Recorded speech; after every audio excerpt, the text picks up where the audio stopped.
मसीह खुदावंद के जलाली और कुद्दूस नाम में आप सबको सलाम अर्ज़ करता हूँ। मेरे अज़ीज़ों, आज मैं आपको एक ऐसी शानदार और ख़ूबसूरत शख्सियत की तरफ आपकी नज़र दिलाना चाहता हूँ, नज़र मबज़ूल कराना चाहता हूँ। उसका नाम है यूसुफ़ इब्न याकूब। अब उसकी जो कहानी है वो काफ़ी लंबी कहानी है पैदाइश की किताब के अंदर। उसको जब हम पढ़ते हैं तो जब उसका पहला हिस्सा पढ़ते हैं तो बड़ी दर्दनाक कहानी लगती है, और जब हम दूसरे हिस्से में जाते हैं तो बड़ी खुशी होती है। आज इसका जो एक हिस्सा मैं आपके सामने रखना चाहता हूँ वो है यूसुफ़ का कुएं में फेंक दिया जाना। लेकिन इससे पहले यूसुफ़ ने, जो अपने 12 भाइयों में से 11वां था, राखल का बड़ा बेटा था, याकूब का बहुत लाडला था, उसकी पैदाइश के कुछ ही देर के बाद यानी छोटे भाई बनियामीन की पैदाइश पर उसकी माँ की डेथ हो गई। मासी ने उसको संभाला, उसकी खाला ने उसकी परवरिश की, और वो बहुत खूबसूरत था, ज़हीन था, दानिशमंद था। और जब वो 17 साल का हुआ तो बाप ने उसे भाइयों को खाना देने के लिए भेजा जो चरवाहे थे। लेकिन इससे पहले जब उसका बचपना था तो उसने 2 मरतबा ख्वाब देखा, जिसका मतलब एक ही था कि वो बहुत बड़ा आदमी बनेगा।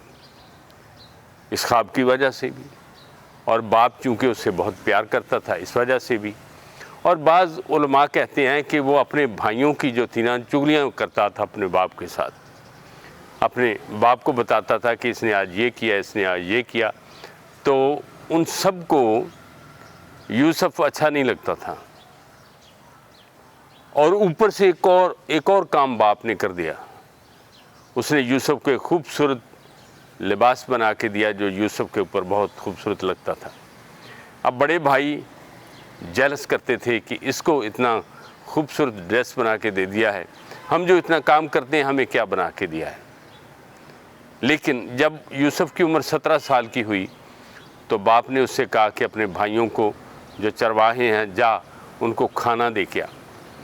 यूसुफ़ बड़ी मोहब्बत के साथ अपने भाइयों के पास जाता है जो जंगलों में भेड़ बकरियां चरा रहे थे। उनके पास जब जाता है, जब यूसुफ़ को वो दूर से देखते हैं उस ड्रेस के साथ जो उसने पहना हुआ था, तो दूर से पहचान लेते हैं कि वो देखो ख्वाब देखने वाला, रोया देखने वाला आ रहा है। आज हम इसको मार ही देंगे, आज हम इसको फलां कर दें, आज हम इसको ख़त्म कर देंगे। तो बड़े भाई ने ये मशवरा दिया कि हम इसको उस कुएं में फेंक देते हैं, और उसका ये इरादा था कि ये कुएं में फेंक देंगे और मैं दूसरी तरफ से आकर इसको निकाल लूँगा। अब अभी उन्होंने कुएं में फेंका ही था। पहली बात, कुएं में फेंकने से पहले उन्होंने उसके कपड़े उतार लिए। ये छोटी छोटी बातें सीखने की हैं, उसका मतलब भी आपको बताता हूँ। उसके कपड़े उतार लिए और नंगा करके उसको कुएं में फेंक दिया। अब यहाँ खुदावंद यीशु मसीह की एक बात याद रखना, यीशु ने फरमाया है गेहूं का दाना जब तक मर नहीं जाता बहुत सा फल नहीं लाता।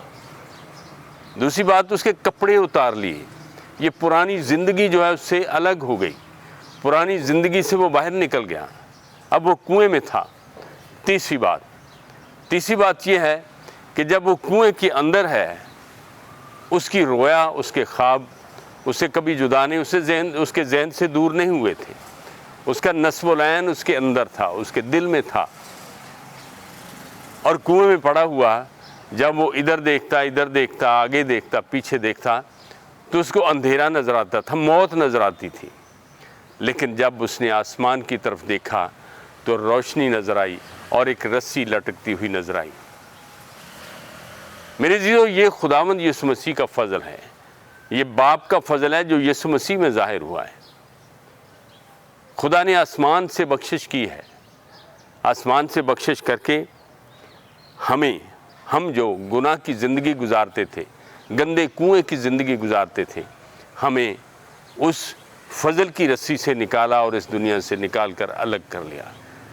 मेरे अजीज़ों, यूसुफ हमें ये सिखाता है कि उसका ईमान पुख्ता था, उसका नस्ब व लैन वाज़ेह था, उसकी रोया उसके साथ थी।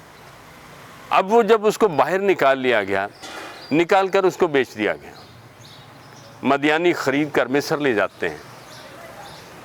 जब मदियानी ख़रीद कर मिस्र ले जाते हैं तो यूसुफ ने पुरानी ज़िंदगी को याद नहीं किया, ना उस लिबास को याद किया, ना उसने ज़मीनी बाप के घर को याद किया, ना भाइयों को याद किया।